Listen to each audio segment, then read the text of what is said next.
Hi everyone, welcome to my channel. நம்ம first பார்ட்டில் வந்து கிராஸ் ப்ரொடக்ஷன் அண்ட் மேனேஜ்மெண்ட்டில் லெவலிங் வரைக்கும் படித்தோம்.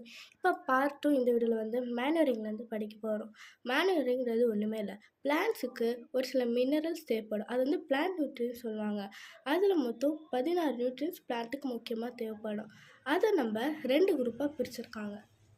அதுதான் மேக்ரோநியூட்ரியன்ஸ் அண்ட் மைக்ரோநியூட்ரியன்ஸ். மேனுவரிங் இது ஒன்றுமே இல்லை, அந்த பிளான்ட்டுக்கு ஒரு சில மினரல் தேவைப்படும், அதை தடுத்து தான் மேனுவரிங் சொல்லுவாங்க.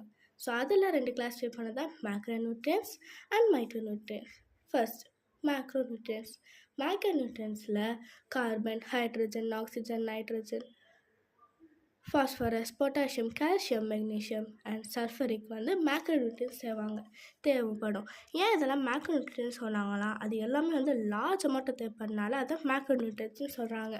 மைக்ரோநியூட்ரியன்ஸ்னால்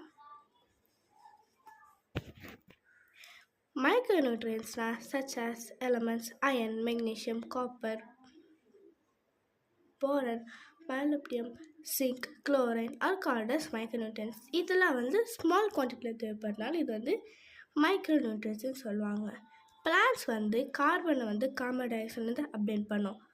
அப்புறம் ஏர்லேயும் ஆக்சிஜன் வந்து ஏர்லேயும் வாட்டர்லேருந்து அப்டேட் பண்ணாங்க, and hydrogen from water. Remaining எல்லாமே சாயில்ஸை அப்டேட் பண்ணி தான் வச்சுருக்கோம். நெக்ஸ்ட் வந்து methods of cultivation. Methods of கல்டிவேஷனில் மொத்தம் 3 டைப் இருக்குது: fallowing, crop rotation and multi cropping. First method of கல்டிவேஷனாக ஒரு லேண்டை வந்து அவங்க ஒரு க்ராப் வந்து வளர அதை கல்டிவேட் பண்ண, அதுதான் மெத்தட்ஸ் ஆஃப் கல்டிவேஷன். இப்போ அதில் ஃபர்ஸ்ட் டைப்பான ஃபாலோவிங் பார்க்கலாம். ஃபாலோவிங் வந்து ஒரு ஓல்டு மெத்தட். அதில் என்ன பண்ணுவாங்கன்னா, ஒரு சீசன் கிட்ட அந்த ஃபீல்டை வந்து எதுவுமே அன்கல்டிவேட்டடாக விட்டுருவாங்க. ஆனால் இந்த காலத்தில் வந்து பாப்புலேஷன் நிறைய இருக்கனால ஃபுட்டுக்கு டிமாண்ட் அதிகம். அதனால் இந்த மெத்தட் இப்போல்லாம் யூஸ் பண்ணுறது கிடையாது. செகண்ட் மெத்தட் வந்து க்ராப் ரொட்டேஷன் சொல்லுவாங்க. க்ராப் ரொட்டேஷன்னா each crops uses more of some elements and less of others. Alternative crops are therefore grown so that the land is not drained of any one nutrients. This is called as crop rotation. Crop ரொட்டேஷன்றது ஒன்றுமே இல்லை, அதாவது ஒன்றுத்தில் வந்து நிறைய nutrients இருக்கும், இன்னொருத்தில் கம்மியாக இருக்கும். So அது ரெண்டுமே கம்பைன் பண்ணி ஒரு ஆல்டர்னேட்டிவ் க்ராப்ஸாக வளர்க்குறப்போ இந்த க்ராப்ஸ் வந்து இது வந்து நியூட்ரியன்ஸ் எடுத்துக்கும், இங்கேருந்து இந்த பக்கம் க்ராப்ஸ் கிட்டேருந்து நியூட்ரியன்ஸ் எடுக்கும். அதுதான் க்ராப் ரொட்டேஷன் சொல்லுவாங்க. கடைசி மெத்தடான multi cropping. This method is which 2 or more crops are grown together in same field. ஒரு சேம் ஃபீல்டில் 2 or more crops க்ரோ பண்ணுவாங்க, அதுதான் மல்டி கிராப்பிங்னு சொல்கிறாங்க. க்ராப் ரொட்டேஷனுக்கான இன்னொரு எக்ஸாம்பிள்ஸ் என்னென்னா, காட்டன் அண்ட் கிரவுண்ட்நட் கிராப்ஸை டூகெதராக தான் அதை பிளான் பண்ணுவாங்க. நெக்ஸ்ட்டு ஒரு ஃபீல்டுக்கு வந்து இந்த ஸ்டெப்ஸ் மட்டும் தேவைப்படுது. அதுக்கு ஃபர்டிலைசர் தேவைப்படும். அதில் மொத்தம் 2 டைப் இருக்குது: organic method and inorganic method. Organic மெத்தடில் ஆர்கானிக் மேன்யூர்ஸ் யூஸ் பண்ணுவாங்க. இன்ஆர்கானிக் மெத்தடில் கெமிக்கல் ஃபர்டிலைசர் யூஸ் பண்ணுவாங்க. இப்போது கெமிக்கல் ஃபர்டிலைசரும் ஆர்கானிக் மேன்யூர் பற்றி பார்க்கலாம். ஆர்கானிக் மேன்யூர்ன்றது ஒரு ஆர்கானிக்கான மெத்தட். இது வந்து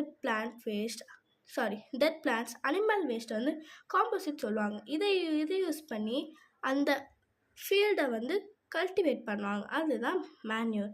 manure plays an important role in improving soil fertilisers. They are rich in matter that help to build soil. They tend to break down slowly in the soil, so they are quick, long lasting. இந்த மாதிரி manure பண்ணுறது வந்து ஒரு long லாஸ்டிங்கான method. அந்த dead plants, அதுக்கப்புறமா animal waste நம்ம வந்து பிட்ஸ்குள்ளே வந்து பரேட் பண்ணி வைப்பாங்க. அது அங்கேருந்து வர பாக்டீரியா அண்ட் ஃபங்கை வந்து டீகம்போசஸாக ஒர்க் ஆகுறதுனால பாக்டீரியா அண்ட் ஃபங்கை எப்போது லாங் லாஸ்டிங்காக இருக்கும். ஸோ இந்த மெத்தட் கொஞ்சம் லாங் லாஸ்டிங்காக யூஸ் பண்ணலாம். அண்ட் அதே மாதிரி வந்து ஸ்க்ராச்சிங் வந்து ஒரு கெமிக்கல் பர்னிங். அது வந்து டைரெக்டாக சாயில் அப்ளை பண்ணுறது ஒரு சேஃப் மெத்தட். கெமிக்கல் ஃபர்டிலைசரில் வந்து இன்ஆர்கானிக் சால்ட்ஸ் இருக்கும் ஃப்ரெண்ட்ஸ். அதில் வந்து முக்கியமான 3 மினரல்ஸ் என்னென்னா நைட்ரஜன், ஃபாஸ்பரஸ் அண்ட் பொட்டாசியம். இது 3மே காம்பவுண்ட் ஃபர்டிலைசர் யூஸ் பண்ணலாம். இல்லைன்னா இந்த மூணுத்தையும் மிக்ஸ் பண்ணி மேஜர் நியூட்ரியன்ஸான என்பிகே ஃபர்டிலைசர்ஸ்னும் இதை வந்து யூஸ் பண்ணுவாங்க. அதே மாதிரி இந்த major nutrients like potash and sulphuric acid இருக்குது. இதெல்லாம் வந்து rich in potassium and phosphorus. அதே மாதிரி ஃபர்டிலைசர்ஸ் வந்து வாட்டரோட ஈஸியாகவே டிசால்வ் ஆகிடும் and easy to use it quickly and to provide plants. ஆனால் ஃபர்டிலைசர் வந்து லாங் லாஸ்டிங்காக இருக்குது. இது வந்து ஒரு ஷார்ட் டைம் பீரியடுக்கு வேணால் நம்ம வந்து கெமிக்கல் ஃபர்டிலைசர் யூஸ் பண்ணலாம். அதே மாதிரி கெமிக்கல் ஃபர்டிலைசர் யூஸ் பண்ணுறப்ப அதை மெஷர் பண்ணி கரெக்டான மெஷர்ஸில் அதை யூஸ் பண்ணணும். இல்லைன்னா அது க்ராப்ஸை கில் பண்ணலாம். ஸோ கெமிக்கல் ஃபர்டிலைசர் குட்டா மேனுவர் யூஸ் குட்டானா மேனுவர் தான் பெஸ்ட் வே.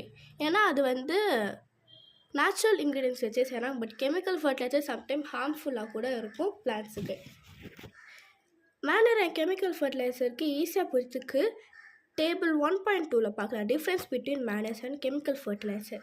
இதை படித்தாலும் நீங்கள் வந்து ஒரு 5 மார்க் இல்லைனா 3 மார்க்கு நீங்கள் ஏதாவது ஒரு 5 பாயிண்ட்ஸில் நீங்கள் வந்து படித்து வச்சுக்கலாம். இப்போ இந்த செகண்ட் பாயிண்ட்டே கூட நீங்கள் வந்து 2ஆக பிரிக்கலாம். எப்படின்னா rich and organic matter but not rich and organic மேட்டர்னு சொல்லிட்டு நீங்கள் இது 2 பாயிண்ட்டாக பிரித்து அட்லீஸ்ட் ஒரு 5 பாயிண்ட்ஸ் நீங்கள் வந்து இந்த டேப்லெட் காலம் வந்து படிச்சுக்கிட்டிங்கன்னா எக்ஸாமுக்கு யூஸ்ஃபுல்லாக இருக்கும். டிஃப்ரென்ஷியேட் கேட்டாங்கன்னா.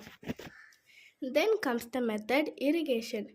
இரிகேஷன் என்னென்னா இப்போ நம்ம ஒரு ஃபீல்டோ இல்லை இந்த நர்சரி சீட் பெட் மாதிரி நம்ம குட்டியான இடத்துல நம்ம பிளான் பண்ணுறப்போ ஒரு சில பிளேஸில் வந்து சரியான ரெயின்ஃபால் இருக்காது. இல்லைனா சரியாக தண்ணி வந்து போய் எப்படி சொல்கிறது சரியாக போய் படாது. ஒரு சில பிளான்ஸ் வந்து ரஃபாகி காய்ச்சிரும். ஸோ இதை வந்து ஆர்டிஃபிஷியல் சப்ளைஸ் வச்சு பண்ணுறது தான் இரிகேஷன் சொல்லிட்டு சொல்லுவாங்க. இரிகேஷனில் மொத்தம் 2 டைப்ஸ் இருக்குது. என்னென்னா traditional method of irrigation and modern method of irrigation. Traditional methods of irrigation மொத்தம் 3 type. The swing basket method, the Persian wheel method and the rope bucket with pulley system method. First swing basket மெத்தட்னா ரொம்ப சிம்பிளாக சொல்கிறேன். அதாவது சர்ஃபேஸில் வந்து bamboos வச்சு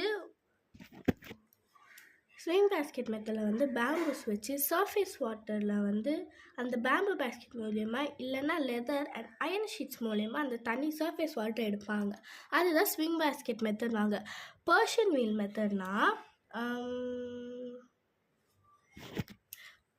Persian wheel method இல்லைன்னா ரஹாட் மெத்தட்னு வாங்க. இதுக்கு வந்து ஃபிகர் 1.7 வந்து கொடுத்துருக்காங்க. அதாவது புல்டாக்ஸை வந்து சர்க்குலர் மோஷனில் வந்து சுற்ற விடுவாங்க. அப்போ வந்து அந்த சுற்றுறப்போ அங்கேன்னு கனெக்ட் ஆகிக்கிற இந்த ரோப் வந்து இங்கேருந்து தண்ணி வந்து சர்ஃபேஸ்லேருந்து இங்கே இருக்கிற லேக்லேருந்து எடுக்கும். ஸோ இந்தமாதிரி மூவ் ஆகுறப்போ அந்த தண்ணி அப்படியே கொட்டி ஃபுல் ஃபீல்டுக்கு கிடைக்கும். இதுதான் பர்ஷியன் வீல் மெத்தட்னு சொல்லுவாங்க. லாஸ்ட் மெத்தட் வந்து the rope bucket with pulley system. அப்படின்னா கிணத்துலேருந்து தண்ணி எடுக்கிறப்போ இங்கே வந்து இந்த மாதிரி பிரித்து விடுவாங்க. ஓடை மாதிரி இந்த மாதிரி பிரித்து விடுவாங்க ஃபீல்டுக்கு போகிற மாதிரி. இங்கேருந்து தண்ணி எடுத்து இந்த ஸ்பேஸில் விடுறப்போ அங்கே அந்த ஸ்பேஸில் வந்து அழகாக அந்த தண்ணி போய் பிளான்ட்ஸ்க்கெல்லாம் சேரும். இதுதான் வந்து the rope and bucket with pulley system மெத்தட்னு சொல்கிறாங்க. நெக்ஸ்ட் வந்து modern methods of irrigation. Modern methods of இரிகேஷனில் மொத்தம் 2 டைப் இருக்குது. ஸ்ப்ரிங்க்லர் இரிகேஷன் ட்ரிப் இரிகேஷன் மெத்தட்னு சொல்லுவாங்க. ஸ்ப்ரிங்க்லர் இரிகேஷன் மெத்தட் வந்து நேச்சுரல் ரெயின்ஃபால் மாதிரி பண்ணும். அதாவது வாட்டரை வந்து பைப்ஸ் மூலயமா அனுப்பி அது வந்து பம்ப் பண்ணி நேச்சுரல் ரெயின்ஃபாலே அப்படியே ஒரு ஆர்டிஃபிஷியலாக பண்ணுறது. இங்கேருந்து அந்த ஏர்லேருந்து இந்த தண்ணி போகிறப்ப அந்த sprinkler uniform supply of water வந்து கிராப்ஸ்க்கு கிடைக்கும். நெக்ஸ்ட் வந்து drip irrigation method. Drip irrigation இன்னொரு பேர்னா ட்ரிக்கல் இரிகேஷன் சொல்லுவாங்க. இது வந்து மோஸ்ட் எக்ஸ்பென்சிவ் மெத்தட்னு சொல்லுவாங்க. இது most and efficient method of using water. In this type of irrigation where water is transported throughout the network of pipes and valued to the plants. The water is either allowed to drip slowly onto the soil near the roots or is released slowly just under the surface of the soil. இந்த drip irrigation மெத்தட்லேருந்து அந்த தண்ணி வந்து அந்த கிராப்ஸோட சாயிலுக்கே போய் சேரும். அதுதான் வந்து drip irrigation method சொல்லுவாங்க. அதாவது அந்த ரூட்ஸில் போய் பட்டு அங்கேருந்து அந்த தண்ணி போகிறதுனால இது வந்து ரொம்ப எக்ஸ்பென்சிவ் மெத்தட். இதை செட் பண்ணுறதும் ரொம்ப கஷ்டம். அதனால இது வந்து எக்ஸ்பென்சிவ் மெத்தட் சொல்கிறாங்க. அதே மாதிரி இது வந்து வாட்டர் வந்து ஈக்குவல் அமௌண்ட் ஆஃப் ஃபீல்டில் நெட்வொர்க் மூலிமா பைப்ஸ்லேருந்து ட்ரான்ஸ்ஃபர் பண்ணும் பிளான்ஸுக்கு. Then comes the weeding method. Weeding மெத்தட்னா பிளான்ஸோடு சேர்ந்து ஒரு சில அன்வான்ட் வீட்ஸ்லாம் வந்து வளரும் அந்த க்ராப்ஸோட. அதை வந்து கம்ப்ளீட்டாக எடுத்து போடுறது தான் வீடிங் சொல்லிட்டு சொல்லுவாங்க. வீடிங்னா என்னன்னா sometimes weeding produce poisonous substances thus reducing the yield of crops. அந்த கிராப்ஸோட தன்மை அதோட நியூட்ரியன்ஸ் வந்து இந்த வீடிங் வந்து பாய்ஸ்னஸாக இருக்கும் சம்டைம்ஸ்.